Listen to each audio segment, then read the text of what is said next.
I think this is the 3,174th time G-Wolves have released a new Hati-S, but I might be forgetting a model or two, so apologies if so. We've had the Hati-S Classic, Hati-S Ace, Hati-S Stardust, Hati-S Wireless Classic, Hati-S Wireless Ace, and now the Hati-S Wireless OpenSource. So what's new this time? The wireless open source uses the same 3370 sensor seen in the wireless Ace, but sports a smaller, lighter 250 mAh battery, reduced overall weight at 56 grams, redesigned PCB, a Nordic MCU chip, and an included set of alternative ceramic dot skates. Aside from that, spec and shape-wise, for the most part, it's the same Hati-S shell originally released in mid-2020, so you should know what to expect if you've used one of the previously mentioned models. The big change here is that the mouse is open source with a published Nordic SDK, so community programmers will be able to tune, tweak, or unlock features of this mouse to improve the experience or to bug fix. Now, this is great as a concept, but as only a few samples of this mouse have released, we haven't yet seen if this will actually be utilised by any programmers to good effect. But decentralising and giving consumers more control over how they use their electronics is always a positive in my books. Talking build quality, G-Wolves have really focused on improvement here, and I think the overall quality of the previous few releases of G-Wolves mice have demonstrated this commitment. The KL 8.0 switches and the clicks feel tactile and responsive, there's zero flex or creak in actual gameplay scenarios, the wireless performance seems to be flawless, however, it's worth noting it ships at 500Hz pole rate. I had to download the software to unlock 1000Hz and some other key features of the mouse like lift-off distance and debounce time.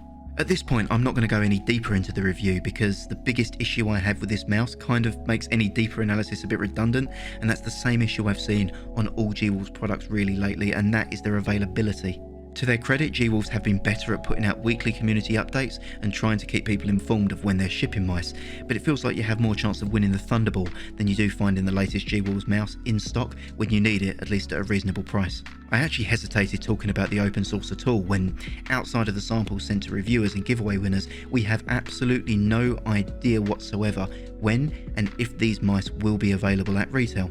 I don't really want to be in a situation where I talk about a product that you'd love to try out, only to find that it isn't available for sale or pre-order anywhere. So why did I make this short at all? Well, there is a hidden silver lining to this product, and with that, I want to take a minute to talk to you about PeePee Boy. The PeePee Boy ceramic dot skates that are included in the box with the Hati-S OpenSource are thankfully available separately for purchase and are a universal fit, meaning you'll be able to use them on most other mice due to how small the skate footprint actually is.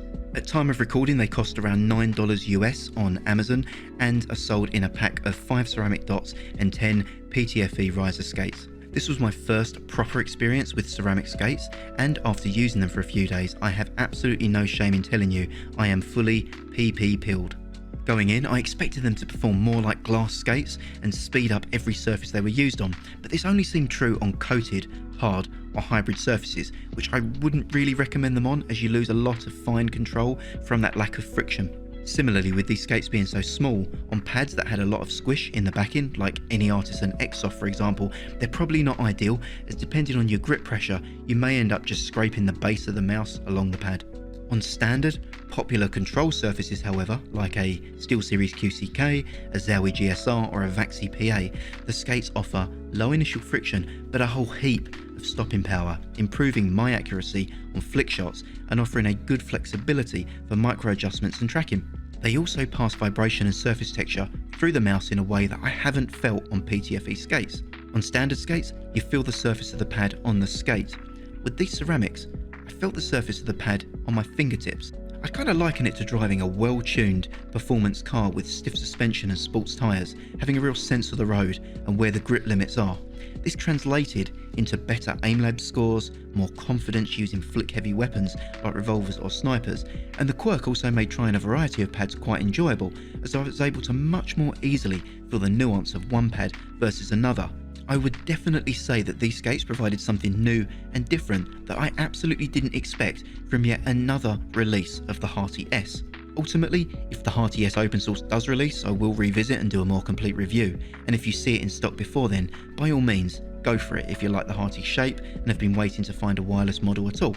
I can't say that it's seismically better or indeed noticeably different than other Hati-S Ace variants I've tried, and in all honesty, if you already have one and are happy with it, or can find a decent deal on another, Outside of the skates, which are available separately, I can't really say that you're missing out on much by not picking up the open source Hati-S variant.